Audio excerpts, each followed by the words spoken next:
We are headed into Week 8 of the Alliance of American Football, so that means we have to do rankings.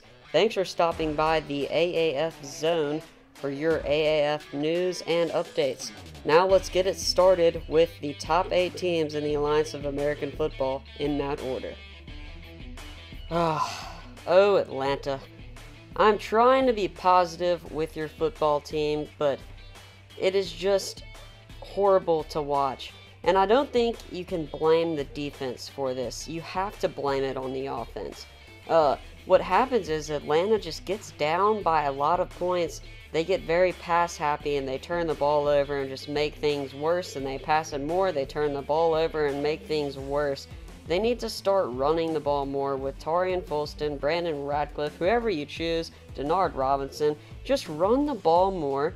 And don't let these teams get out to such a heavy lead. Don't make things worse. Aaron Murray cannot continue to turn the ball over more than he throws touchdowns. He had 2 interceptions, 1 touchdown, 135 yards passing. That's not much. Matt Sims came in. He didn't really do anything. It was a garbage time in the game. The receivers aren't horrible, but they dropped crucial passes. They dropped at least 2 touchdowns. One, I think Bug Howard could have maybe laid out to get. It was overthrown by Aaron Murray, but another one I think Bug Howard should have definitely caught. Malachi Jones, he's been pretty good. He did have the first touchdown. The defense really couldn't do much. You can't blame the defense in a game like this, and when they were put in the horrible situation that they were. Atlanta just needs to get a better offensive game plan going. Coming in at number 7, we have the unluckiest team in the history of the sport of football. Yes, the Salt Lake Stallions. I don't know how you managed to get 6 sacks, bring that much pressure, and lose a football game. This defensive line is incredible. Riley Timu, Martini at linebacker. Obviously, everybody's talking about Carter Schultz, who really didn't have a great game, but also Carazola has been pretty good. I cannot answer how this team loses so many games and plays this well.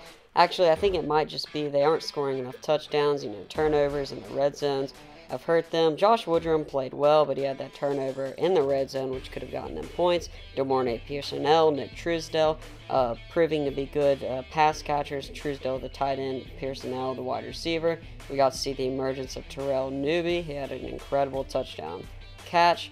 But, I mean, this offense just isn't scoring enough touchdowns to win games against better offenses, but their defense is just so good. I do not understand how they keep losing these games. They find themselves at the bottom of the barrel at the end weeks of the Alliance of American Football, yet they could still be considered one of the better teams. They're very good. I just don't know how they cannot finish games. At number 6, we have the Memphis Express, a team that has had a rough season but had a huge win against the Birmingham Iron, keeping their playoff hopes somewhat alive. They have to win out, and the Birmingham Iron have to lose out. But we'll talk about Brandon Silvers at quarterback. He had an excellent game, 24 for 35 and 2 touchdowns. He had 266 passing yards. He really stole the show. And you got to think he's not just going to roll over when Johnny Manziel comes into town. It's probably going to actually make him better. There wasn't really much of a running game. The Iron, you got to expect that. They have an incredible D-line. It was really the passing game that got it going. I mean, some of the throws that Brandon Silvers was able to get out to Reese Horn were just incredible. So we got a lot of good looks at this passing offense, which we really just haven't seen this whole year.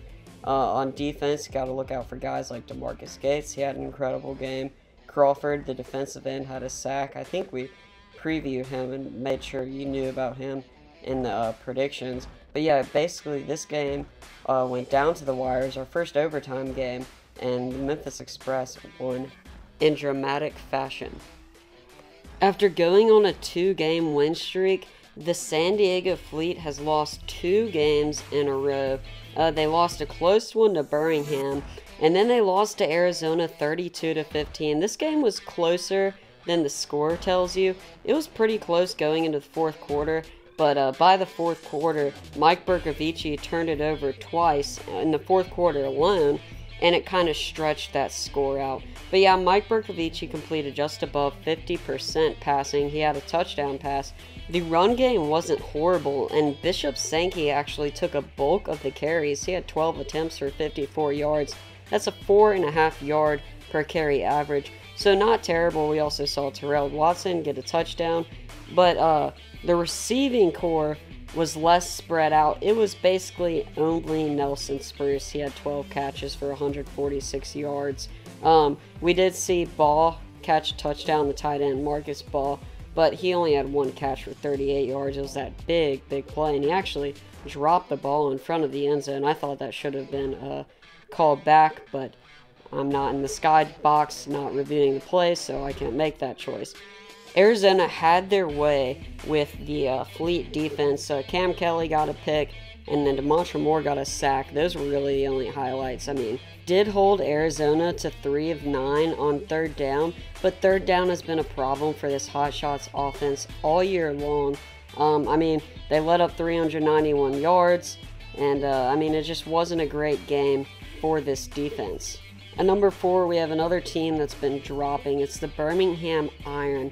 After beating the Fleet, it looked like the Iron had really solidified themselves as one of the best teams in this league, but then they lost to Memphis, and they had this game kind of in the bag. They were up by like at least 2 scores, but Memphis came back by special teams, which is weird because the Iron have been great on special teams all year.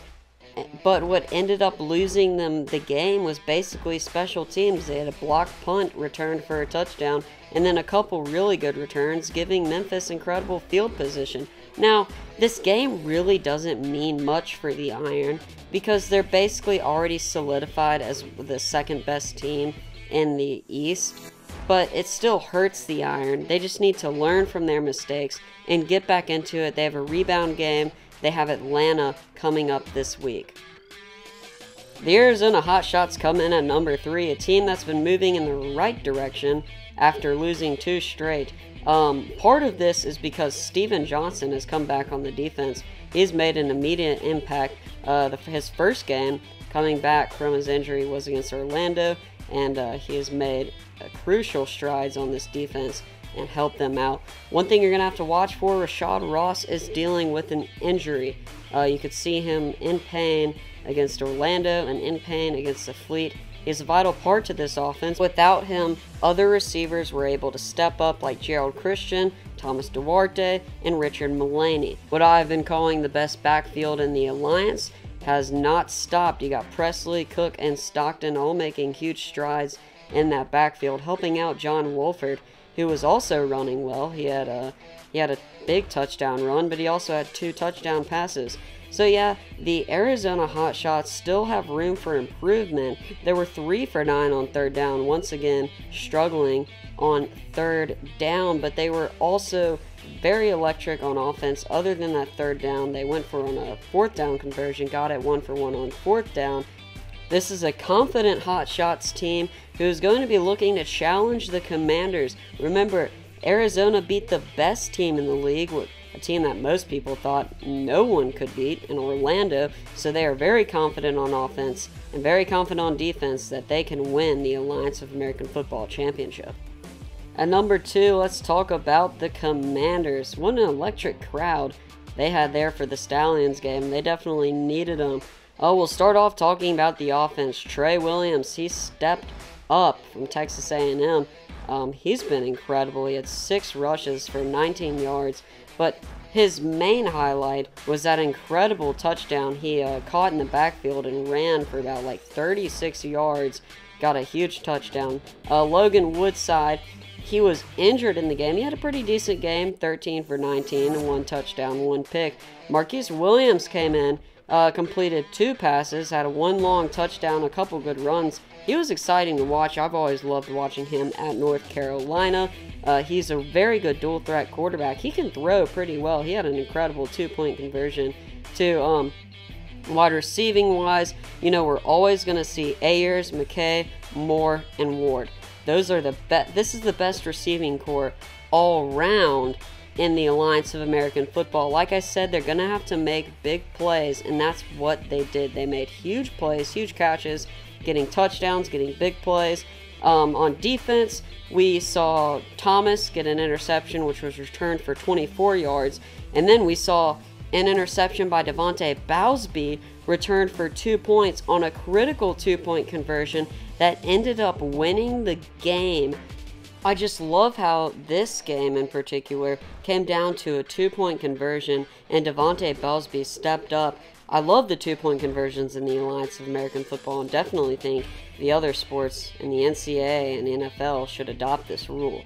At number 1, it should come to no surprise that we have the Orlando Apollos. After losing to Arizona 2 weeks ago, they beat the Legends in a commanding fashion. We'll start off looking at the offense. Garrett Gilbert, of course, he played well. He had a touchdown, 19 for 23, 217 yards. He was just very consistent.